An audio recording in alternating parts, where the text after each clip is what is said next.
சந்தோஷமாக இருக்கீங்களா? இதுவரை கர்த்தர் உங்களை ஏந்தி சுமந்து பாதுகாத்து தப்புவித்த அந்த அன்பை எண்ணி நன்றியுள்ள இருதயத்தோடு கூட நம்ம அவரை நோக்கி பார்ப்போமா?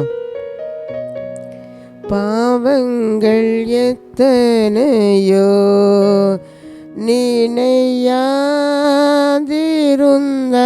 உன் பாவங்கள் எத்தனையோ பலன நோயை அகற்றி குணமாக்கி பலன நோயை அகற்றி குணமாக்கி பாரினில் வைத்த மகாதயவை எண்ணி என்னாளுமே துதிப்பாய் என்னாத்துமாவை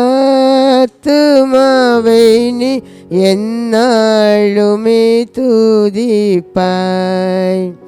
அன்பின் ஆண்டவரே, இந்த நாளிலும் கூட நீர் எங்களோடு கூட பேசுங்கப்பா. உடைய வார்த்தைகள் மூலமாக உடைய வார்த்தையின் வல்லமைகள் இதை கேட்குற ஒவ்வொரு பிள்ளைகள் மேலே இறங்கட்டுமே ஆண்டவரே. ஐயா, இதை கேட்டுக்கொண்டு இருக்கும்போதே ஐயா இந்த பிள்ளைகளுடைய வாழ்க்கையில் ஒரு அற்புதங்கள் நடக்கட்டும் ஆண்டவரே. அதிசயங்களும் அவர்கள் சுதந்திரிக்கட்டும். இந்த வார்த்தைக்கு விரோதமாக செயல்படுகிற எல்லா பொல்லாத ஆவிகளை இயேசுவின் நாமத்தில் கட்டுகிறேன்.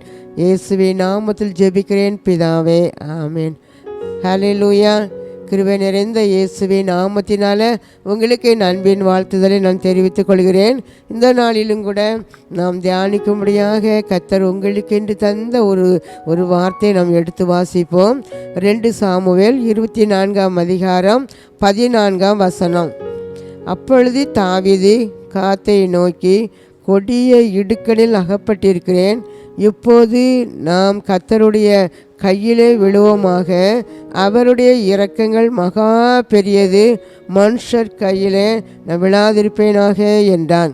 இந்த அருமையான இந்த வேத வசனம் ராஜாவாகிய தாவீது தேவனுடைய தீர்க்கதரிசியை பார்த்து இவ்விதமாக சொல்கிறாரு.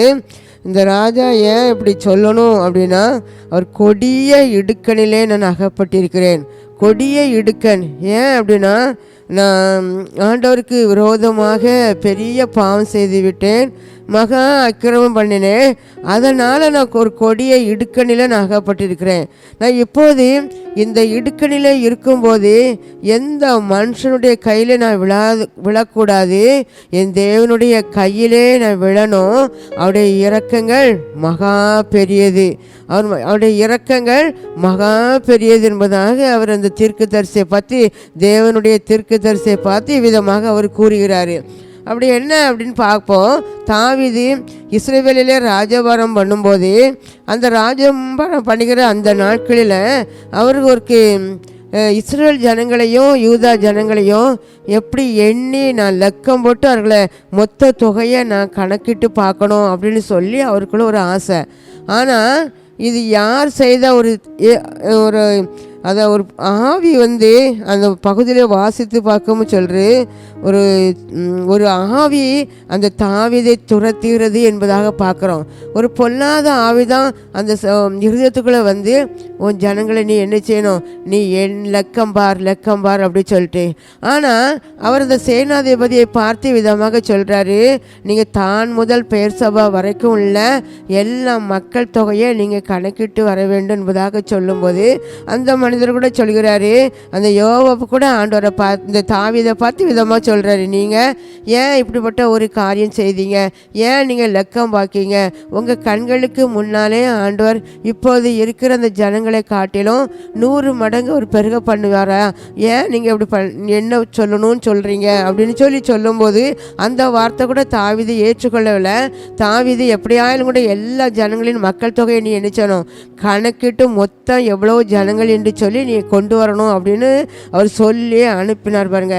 அதே போல் அவங்க சொன்னதை கேட்டுட்டு இவங்க எண்ண போகிறாங்க. அவங்க எண்ணி 9 மாதம் கூட 20 நாள் ஆயிட்டான். அவ்வளோ தேசத்து மக்களையும் ஊராக போய் எத்தனை மக்கள் என்று சொல்லி அவங்க எண்ணி எழுதிட்டு வராங்க. இவங்க இதை அவங்க என்ன சொல்கிறாங்கன்னா, யுத்தம் பண்ணுகிற புருஷர்கள், திறமை வாய்ந்த புருஷர்கள் 8 லட்சம் பேர் இருந்தாங்க. யூதா மனுஷனில் 5 லட்சம் பேர் இருக்காங்க, இப்படி எல்லா கணக்கையும் கொடுத்தாச்சு. ஆனால் இதெல்லாம் முடித்த பிறகு அந்த தாவீதினுடைய இருதயம் என்னச்சுது, வாதிக்குது. நான் ஏதோ தவறு செய்யிட்டேன், நான் தவறு செய்யிட்டேன். ஆனால் கர்த்தருக்கும் இந்த கர்த்தருடைய பார்வையிலும் இவர் லெக்கம் எண்ணி பார்த்தது கர்த்தருக்கும் பிரியமில்லாத ஒரு காரியம் என்பதாக பார்க்குறோம். நம்ம ஏன் அவர் மக்கள் தொகை தானே கணக்கிட்டு ஒரு ராஜா பார்த்தாரு, இதில் என்ன தப்பு இருக்குது அப்படின்னு சொல்லி நினைப்போம். ஆனால் இப்போ அந்த மக்கள் ஏன் அவர் என்ன சொல்கிறாரு, யுத்த புருஷர்கள் எத்தனை பேர் வகை வகையாக அவர் என்ன சொல்கிறாரு, ஏன்னா நமக்கு எத்தனை பேர் இருக்காங்க, அப்போ அவங்கள நம்பி இவ்வளோ பேர் நமக்கு யுத்த வீரர்கள் இருக்காங்க, நம்ம பயப்பட வேண்டாம் அப்படி சொல்லி கர்த்தர் மேல் உள்ள நம்பிக்கை அப்படியே நினைச்சுதாங்க இவங்க. இந்த ராஜா இப்படி மக்கள் மேலே வீரர்கள் மேலே அவர் வைக்கிறார் என்று சொல்லி தான் ஆண்டவருக்கு பிடிக்காது, அவர் பார்வைக்கு இது பொல்லாததாக இருந்ததுனால எப்படியாலும் கூட இவங்களுக்கு என்ன ஒரு பெரிய தண்டனை கொடுக்கணும் அப்படின்னு சொல்லி நம்ம அந்த பகுதியை வாசித்து பார்க்கும்போது அவர் கர்த்தருடைய பார்வையில் பிரியமில்லாது இருந்ததுனால ஒரு பெரிய தண்டனை அங்கே இறங்கிச்சு பாருங்க. அந்த தண்டனை என்ன தண்டனை அப்படின்னு சொன்னால் அந்த தீர்க்கதரிசி கூட ஆண்டவர் சொல்லி அனுப்புகிறாரு, நீ தாவீதுகிட்ட போய் கேளு, 3 காரியம், 3 இடுக்கண், அதில் ஏதாவது ஒன்று அவன் சூஸ் பண்ணி எடுக்க தான் செய்யணும் அப்படி சொல்லி அவன் செய்த தவறுக்கு அப்படின்னு சொல்லிட்டு கேட்கும்போது தான் முதலாவது 7 வருஷம் பஞ்சம் வர வேண்டும், அல்லது 3 மாதம் உங்களுடைய சத்துருக்கள் உங்களை துரத்தி கொண்டே நீங்கள் ஓடணும், அப்படிப்பட்ட ஒரு தண்டனை. 3வது தேசத்தில் 3 நாள் கொள்ளை வியாதி. இந்த 3ல் ஏதாவது நீங்கள் என்ன சொல்லணும், ஆண்டவர் சீக்கிரம் உங்களை சொல்கிறாரு அப்படி சொல்லி இந்த தீர்க்கதரிசி சொல்கிறாரு. அப்போ தான் இந்த வார்த்தையை இந்த தாவீது இந்த தீர்க்கதரிசியை பார்த்து சொல்கிறாரு, இப்பொழுது நான் கொடிய இடுக்கணில் ஆகப்பட்டிருக்கிறேன், எதையுமே நான் கேட்க மாட்டேன், ஆனால் நான் கர்த்தருடைய கையில் தான் நான் விழுவேன், அவர் இரக்கங்கள் மிக பெரியது, நான் அவர் கையில் விழும்போது அவர் என்னச்சு வரான், என்னை மன்னிப்பார், அவருடைய இரக்கம் மிக பெரியது, நான் மனுஷர் கையில் நான் என்னச்ச மாட்டேன், நான் விழமாட்டேன் அப்படின்னு சொல்கிறாரு. என்ன நடந்தது பாருங்க, அந்த 3 நாள் கொள்ளை வியாதியை கர்த்தர் அங்கே அனுப்பினார். அதில் 70,000 பேர் அங்கே என்ன செய்து கொள்ளை நோய் தாக்கி அவங்க செத்து போனதாக நம்ம பார்க்குறோம். அந்த பகுதியை வாசித்து பார்க்கும்போது அங்கே ஒரு தூதனை அனுப்பினார், சங்கரிக்கும் தூதனை அனுப்பி அங்குள்ள ஜனங்கள் 70,000 பேர் அங்கே மடிந்து போனதாக நம்ம பார்க்குறோம் பாருங்க. இப்படி சங்கரிக்க தூதன் ஒவ்வொரு பகுதியாக போய் மக்கள் அங்கே நினைச்சாரு அங்கே மடிய பண்ணி கொண்டு வரும்போது அந்த எபூசேனாகிய அரவனாவின்கிற ஒரு மனிதனுடைய ஒரு போரடிக்கிற களம், அந்த மனிதனுடைய களத்து பக்கத்தில் வந்த உடனே ஆண்டவர் சொல்கிறாரு, போதும் இப்போது உன் கையை நிறுத்தி. யாரை பார்த்து? அந்த சங்கரிக்கும் தூதனை கர்த்தர் தான் அனுப்பினார். அந்த சங்கரித்து கொண்டே வரும்போது அர்வனான்கிற ஒரு களம், போரடிக்கிற தானியங்களை போரடிக்கிற ஒரு களம், அந்த களத்து பக்கத்தில் அந்த தூதன் வந்த உடனே ஆண்டவரால் தாங்க முடியலை, நீ போதும் உன் கையை நிறுத்தி, நீ என் ஜனங்களை சங்கரித்தது போதும் அப்படி சொல்லி அவர் சொன்ன வார்த்தை ஒரு சத்தம் கேட்குது. அந்த சத்தம் கேட்ட உடனே அந்த தூதன் சங்கரித்து கொண்டே இருந்த தூதனுடைய அந்த கை நிறுத்தப்பட்டது என்பதாக நம்ம பார்க்குறோம். இங்கே இந்த கொள்ளை வேதனால இதுவரைக்கும் அவர் சங்கரித்து கொண்டிருந்தார். ஆனால் அந்த அரவண களம் வந்த உடனே அவர் ஏன் அங்கே சொல்கிறாரு அப்படி சொன்னால் அது ஒரு பலி செலுத்துகிற ஒரு இடம் என்பதாக நம்ம பார்க்குறோம். இந்த சத்தம் கேட்டோன்னு இந்த தூதர்கள் என்ன பண்ணினாங்கன்னா அந்த சங்கரிக்கும் தூதன் அந்த கையை அதை நிறுத்தி அதுக்கு பிறகு மக்கள் அங்கே என்ன செய்யல, அவர் சங்கரிக்கவில்லை என்பதாக நம்ம பார்க்குறோம். இப்போ அருமையானவர்களே, இந்த இரவு வேளையில் இந்த வார்த்தையை கேட்டுக்கொண்டிருக்கிற உங்களுக்கும் கூட கொள்ளை நோய் மட்டுமல்ல, பல குழப்பங்களில் தான் நம்ம வாழ்ந்து கொண்டு இருக்கிறோம், அல்லது பல பிரச்சனைகள் தான் நம்ம வாழ்கிறோம். நம்ம ஆண்டவரை ஏற்றுக்கொண்டு அவரை ரட்சிக்கப்பட்டு நான் அவருடைய சொந்த பிள்ளையான் அவருக்கு பக்தி வைராக்கியமாக வாழ்கிறேன். ஆனால் ஆண்டோடைய பிள்ளையாக இருந்தாலும் நான் இன்னைக்கு பிரச்சனையில் தான் நான் வாழ்ந்து கொண்டு இருக்கிறேன், நான் இந்த குழப்பத்தில் தான் நான் வாழ்ந்து கொண்டு இருக்கிறேன். என்ன ஏதோ ஒரு விஷயம் என் வாழ்க்கையில் ஏதோ ஒரு காரியம் என்னை துரத்து கொண்டே வருகிறது.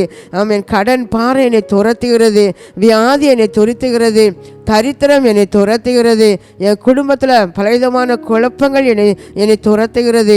இப்படி ஒவ்வொரு காரியத்தையும் நீங்கள் சொல்லிக்கொண்டே இருக்கீங்க, இதெல்லாம் என்னை துரத்துகிறது. ஆனால் நான் ஆண்டவருடைய பிள்ளை தான், நான் பக்தியாக வாழ்கிறேன், ஆனால் இப்படிப்பட்ட காரியங்கள் என்னை துரத்துகிறது, நான் ஓடிக்கொண்டே இருக்கிறேன் என்பதாக நீங்கள் சொல்லலாம். ஆனால் இன்றைக்கு உங்களை துரத்துகிற எந்த ஒரு காரியமாக இருந்தாலும், அதன் கடன் பாரமாக இருக்கலாம், அது பெரிய பெரிய பிரச்சனையாக அது இருக்கலாம், ஏதோ உங்கள் தொழில் ரீதியாக இருக்கலாம், உங்கள் பிள்ளைகளுடைய வாழ்க்கையில் அது திருமண காரியங்களாக இருக்கலாம், அல்லது உங்கள் சந்ததியை குறித்து ஒரு காரியமாக இருக்கலாம், பிள்ளையுடைய படிப்பு காரியமாக இருக்கலாம். இப்படி ஏதோ ஒரு காரியம் உங்களை என்ன செய்து அதை நீங்கள் துரத்தி கொண்டு வருவதை நீங்கள் என்ன மிகவும் நீங்கள் வேதனையோடு இருக்கீங்க. இன்றைக்கு எது உங்களை துரத்துகிறதோ, எது உங்களை வேதனைப்படுத்துகிறதோ, என் பிள்ளைகளை எது கண்ணீர் வடிக்க வைக்கிறதோ அதை பார்த்து தான் அன்றை சொல்கிறாரு. அன்றைக்கு அந்த அரவணா களத்தில் இருந்த சங்கரிக்கும் தூதனே அவர் போதும் கையை நிறுத்தி என்று சொன்னாரே, அதே சத்தத்தை இன்றைக்கும் அவர் சொல்ல வல்லவராக இருக்கிறாரு.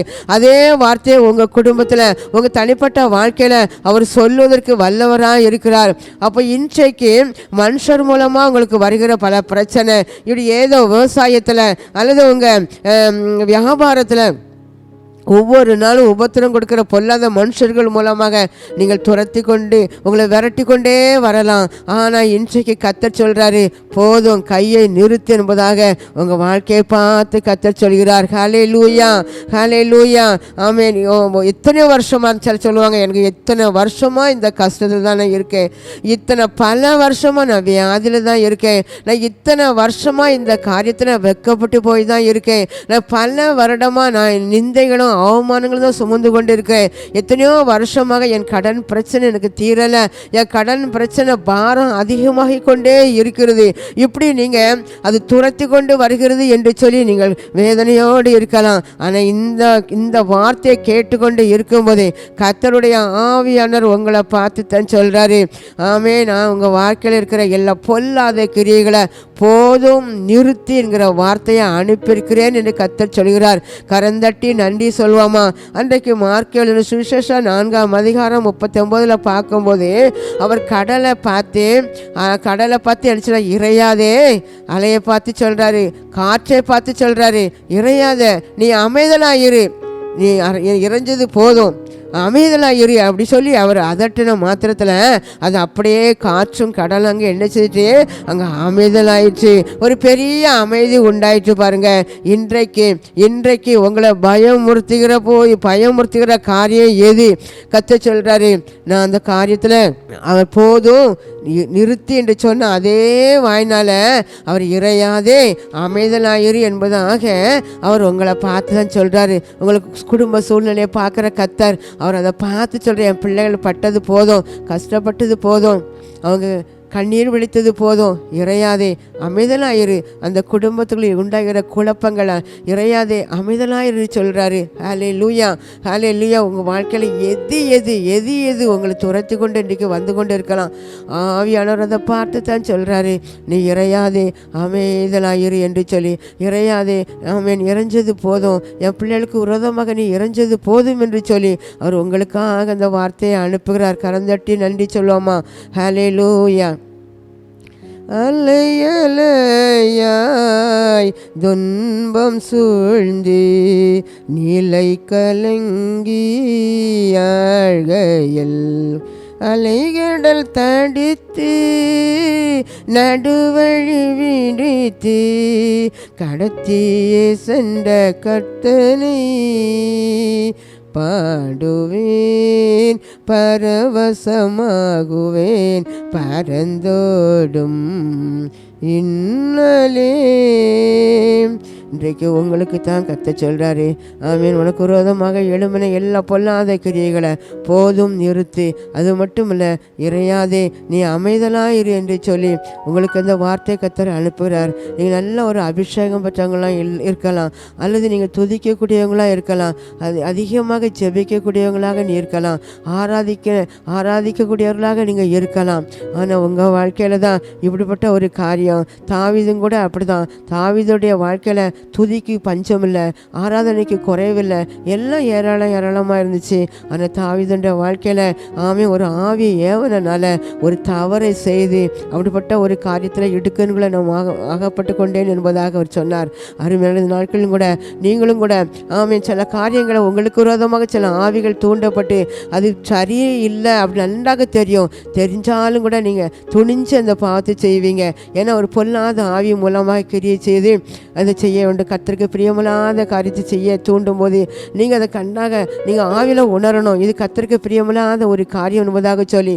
அது பெரிய ராஜாவாக இருந்தாலும், ஆராதிக்கக்கூடியவராக இருந்தாலும், துதிக்கக்கூடியவராக இருந்தாலும், என் இருதயத்துக்கு ஏற்றோர் என்று சொல்லக்கூடியவராக இருந்தாலும் கூட கர்த்தருக்கு பிரியமில்லாத காரியத்தை செய்ததுனால ஒரு கொள்ள நோயை கர்த்தர் அனுப்பினார். இன்றைக்கு கூட நீ கர்த்தருக்கு பிரியமில்லாத ஏதோ ஒரு தவறு செய்து கொண்டு இந்த தவறு செய்து விட்டேன், பாவம் செய்து விட்டேன் என்று சொல்லி நீங்கள் தண்டனை அனுபவித்து கொண்டு இருக்கலாம். ஆனால் இன்றைக்கு கர்த்தர் அதை பார்த்து சொல்கிறாரு, போதும் நிறுத்து என்று சொல்லி. உங்கள் விரோதமாக கர்த்தர் தண்டித்த ஒவ்வொரு காரியத்தில் அநேக நஷ்டம் அடைந்திருக்கலாம், அநேக இழப்புகள் கூட அவங்க வந்திருக்கலாம். ஆனால் கர்த்தர் இன்றைக்கு சொல்கிறார், இனி போதும், என் பிள்ளைகளை தண்டித்தது நீ போதும், என் பிள்ளைகள் செய்த தவறுக்கு அவங்களுக்கு தண்டனை அனுபவித்தது போதும். நான் அவர் மனஸ்தாபப்படுகிற ஒரு கர்த்தர், நிறுத்து என்று சொல்லி உங்கள் வாழ்க்கையில் இன்றைக்கு எல்லாவற்றையும் நிறுத்த சொல்லி அவர் உங்களுக்காக அவர் சொன்னதுனால கரந்தட்டி கர்த்தருக்கு நன்றி சொல்வீங்களா? ஹல்லேலூயா, ஹல்லேலூயா. பாருங்கள், அப்போது நம்ம வாழ்க்கையில் அவர் நிறுத்து போதும் என்று சொல்லக்கூடியதற்கு நம்ம இடத்துல சில குணங்கள் நம்ம இருக்கணும். பாருங்க, தாவீதுக்கு சொன்னா தாவீதின் இடத்துல சில குணங்கள் இருந்துச்சு.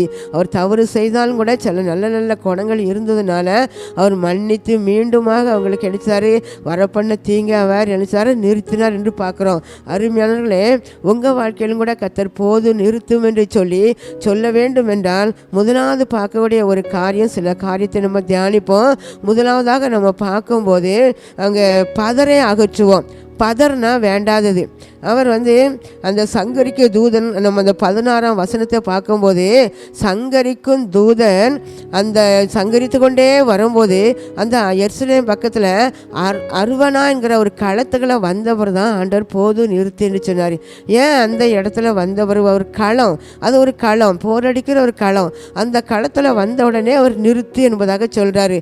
அந்த இடம் ஒரு பலி செலுத்துகிற இடமாக அது இருக்கிறது. அங்கே களம் அப்படின்னு சொன்னால் அங்கே அந்த கோதுமை நெல் இதெல்லாம் அந்த பதர் தனியாக மணி தனியாக பிரித்தெடுக்கிற ஒரு இடம் பாருங்க, அங்கே சுத்திகரிக்கக்கூடிய ஒரு இடம். அப்போ அந்த அருவானா களம் ஒரு சுத்திகரிக்கக்கூடிய இடம். கோதுமையை மணியாக தனியாக களஞ்சத்தில் சேர்ப்பாங்க, அந்த பதரையும் அங்கே நினைச்சாங்க அங்கே தூரே அகற்றுவாங்க. அப்போ சுத்திகரிக்கிற ஒரு இடம். அருமையான இன்றைக்கும் கூட நம்ம அநேக காரியங்களை நம்ம ஆலயத்துக்கு போகிறோம். களங்கிறது ஒரு ஆலயத்தை ஆராதிக்கிற இடத்தை குறிக்கிறது பாருங்க. அந்த இடத்துல தேவனுடைய சத்தியம் நமக்கு கொடுக்கப்படும். ஆண்டவர் நம்ம மூலம் அந்த ஊழியக்காரங்க மூலமாக கூட உங்க கூட பேசலாம். நீங்கள் ஏதோ தவறு செய்துட்டு நீங்கள் ஞாயிற்றுக்கிழமை ஆராதனைக்கு போயிருக்கலாம். போகும்போது உங்கள் தவறு அப்படியே சுட்டி காட்டுவாங்க வார்த்தைகள் மூலமாக. நீங்கள் என்ன செஞ்சிருவீங்க? உடனே உங்களுக்கு தெரியும், இது நான் தான் அந்த தவறு செய்தேன் அப்படி சொல்லி நம்ம என்ன செஞ்சிருவோம்? சுத்திகரிக்கப்பட்ட ஒரு நம்ம பரிசுத்தப்படுத்தி கொண்டு வருவோம். அப்போ ஏங்க அருவனா காலத்தில் மட்டும் வந்தால் அங்கே நிறுத்து போதும் என்பதாக சொன்னார்னா அது பலி செலுத்தின இடம், ஒரு பரிசுத்தமான இடம் பாருங்க. அருமையான இன்றைக்கும் கூட மத்தேயு 3ஆம் அதிகாரம் 12 சொல்லப்பட்டிருக்கிறது, கோதுமையை அங்கே களஞ்சத்தில் சேர்ப்பாங்க, பதரையோ அங்கே அவியாத அக்கிலே சுட்டரிப்பாங்க. அப்போ இன்னைக்கு நம்மளும் ஆண்டவர் தெரிந்து கொண்டு இருக்கிறாரு. நம்ம அந்த ஆராதனைக்கு போகும்போது, அவரை ஆராதிச்சு கொண்டு இருக்கும்போது, சத்தியத்தை கேட்டுக்கொண்டு இருக்கும்போது கூட நம்மளை ஒரு பரிசுத்தப்படுத்துவார், நம்மளை கழுவுவார் பாருங்க. நம்மகிட்ட இருக்கிற அசுத்தங்கள் என்னென்ன அவருக்கு பிரியமில்லாத காரியங்கள் நம்ம செய்திருந்தாலும் அந்த வார்த்தைகள் மூலமாக பேசி நம்ம எல்லா அசுத்தங்களும் நம்மளை விட்டு அவர் கழுவி சுத்தப்படுத்துவார். அப்படி இருக்கும்போது அவர் நினைச்சுவார்னா, உங்களுக்கு வாழ்க்கையில் எதிராக வீசுகிற அலைகள் எல்லாம் நான் நினைச்சுவேன் போதும் நிறுத்து என்பதாக. எதெல்லாம் உங்களை சங்கரித்து கொண்டு இருக்கிறதோ, ஒரு முன்னேற்றம் இல்லாதபடி இருக்கிற எல்லா காரியத்திலையும் கூட நீங்கள் வேதனைப்படுகிற கஷ்டப்படுகிற அப்படிப்பட்ட இப்படிப்பட்ட காரியத்தை போதும் நிறுத்து என்பதாக கர்த்தர் சொல்லுவேன் என்று உங்களை பார்த்து சொல்கிறார் பாருங்க. உங்கள் குடும்பத்தில் நம்ம உங்கள் குடும்ப வாழ்க்கையில் இருக்கிற தனிப்பட்ட வாழ்க்கையில் இருக்கிற எல்லா பதறையும் இன்றைக்கி என்ன செய்யணும், நம்ம பரிசுத்தமாக்கணும், பதறை நீக்கணும். உங்கள்கிட்ட இருக்கிற என்னென்ன பதறி இருக்கிறதோ அதெல்லாம் கூட ஆண்டவரே இன்னைக்கு என் பதறி என்னை விட்டு நீங்கட்டும். ஆலயத்துக்கு கூட நம்ம 9 மணிக்கு போகணும், நம்ம எத்தனை மணிக்கு போவோம், 10 மணிக்கு போவோம். ஆனால் மற்ற ஒரு ஸ்கூலுக்கு போகணும், சில சினிமாவுக்கு கூட சினிமா தேட்டருக்கு கூட கரெக்டாக அந்த நேரத்துக்கு போகணும் போவாங்க. ஒரு பஸ்ஸு பிடிக்கணும், அதுக்கு முன்னாடியே போய் பஸ்ஸை பிடிப்போம். ஆனால் ஆலயம் மட்டும் நம்ம என்ன செய்வோம், அவ்வளோ ஒரு கீழ்த்தரமாக நினச்சிட்டு எப்பவும் போவோம். அப்படிதானே? இது கூட ஒரு பதர் தான் அப்படி சொல்லலாம். ஆண்டவருக்கு பிரியமெல்லாம் அந்த பதரெல்லாம் நம்ம விட்டு என்ன செய்யணும், நம்ம நீக்கும் போது கத்த சொல்கிறாரு, உன் குடும்பத்தில் நான் என்ன செய்வேன், எந்த காரியமாக இருந்தாலும் கூட உனக்கு விரோதமாக எழும்புகிற காரியத்தை நான் என்ன செய்வேன், நான் அமைதிப்படுத்துவேன், நான் அதை என்ன செய்வேன், போது நிறுத்தும் என்று சொல்லி நான் அதட்டி வெளியேற்றுவேன் என்று கத்த சொல்கிறாரு.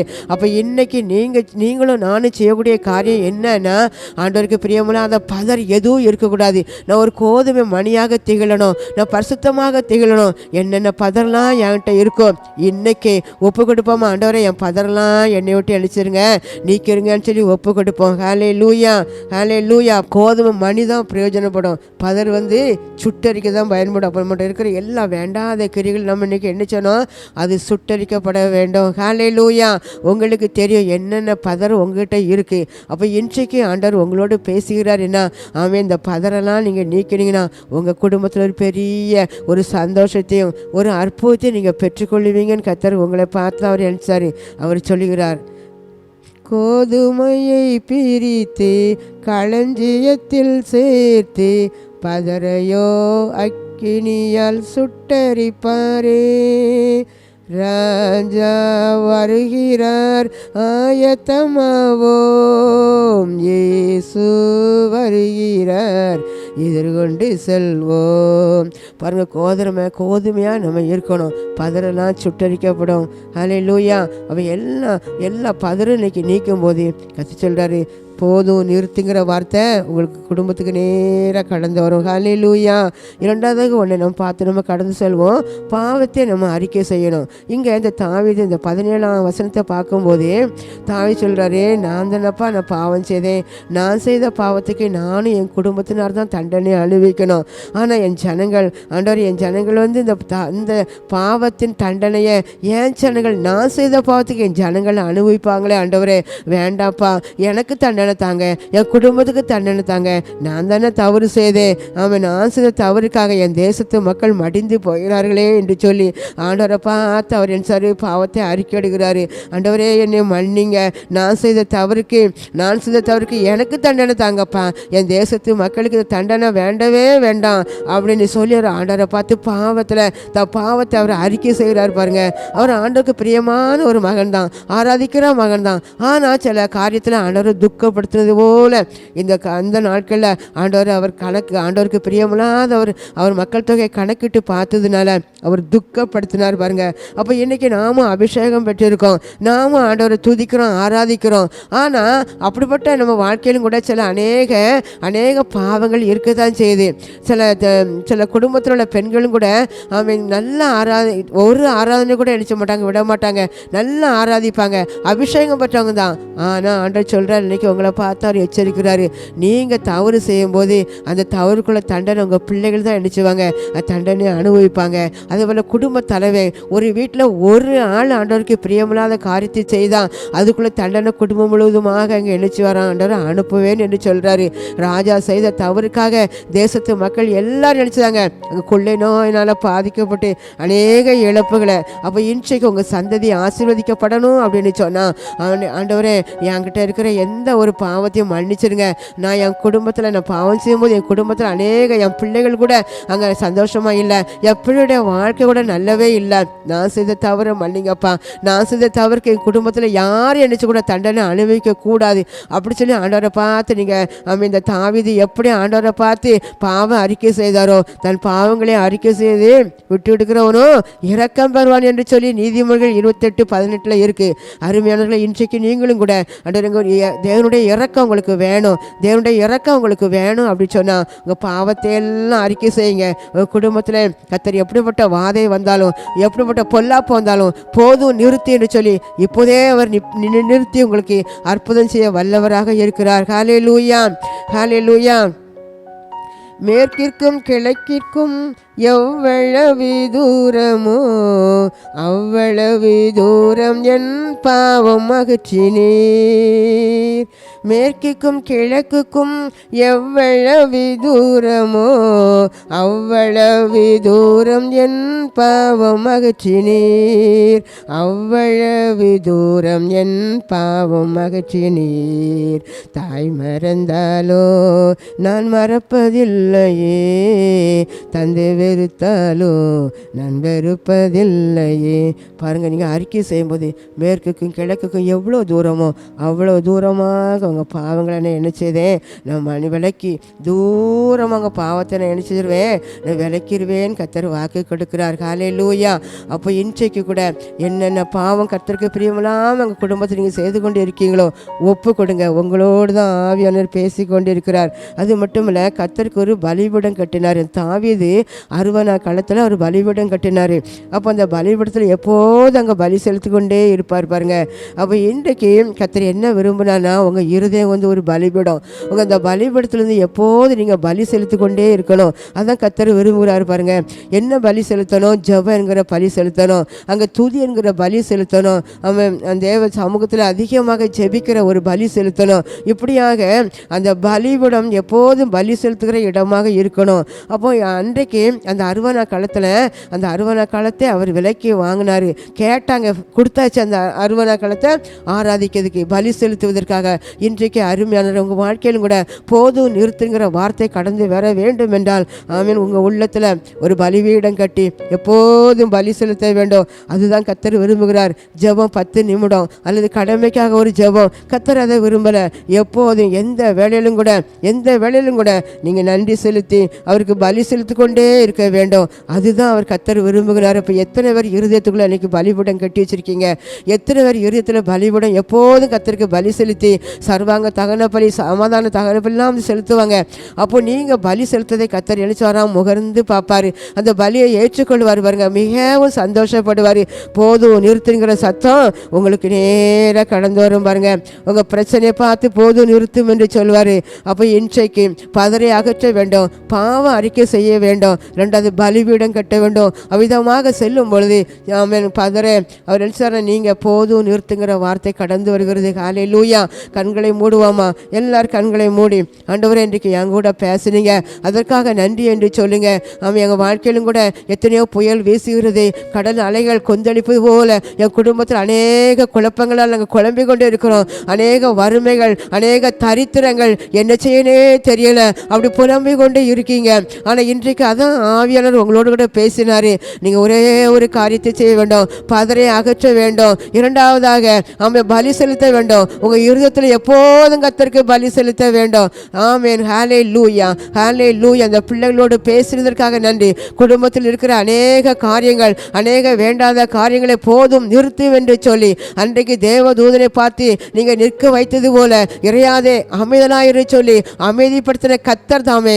ஆமே, இந்த வார்த்தையை கேட்டுக்கொண்டு இருக்கிற ஒவ்வொரு பிள்ளைகள் குடும்பத்துக்குள்ள நீங்கள் கடந்து செயலாற்றி கொண்டு இருக்கிறதுக்காக நன்றி அப்பா. இப்போதே ஆமென் ஆண்டவரே, ஒவ்வொரு குடும்பத்துக்குள்ள இருக்கிற பதரை ஆமென் சுட்டரித்து கொண்டு இருக்கிறதற்காக நன்றி செலுத்துகிறேன் ஆண்டவரே. உங்கள் சமூகத்தில் தன்னை அர்ப்பணித்து ஒப்பு கொடுத்த ஒவ்வொரு பிள்ளையோட வாழ்க்கையில பதர் எல்லாம் ஆமென் சுட்டரிக்கப்பட்டு கொண்டு இருக்கிறதுக்காக நன்றி செலுத்துகிறேன் ஆண்டவரே. ஹல்லேலூயா. நன்றி அப்பா, நன்றி ஆண்டவரே, ஸ்தோத்திரம் ஆண்டவரே.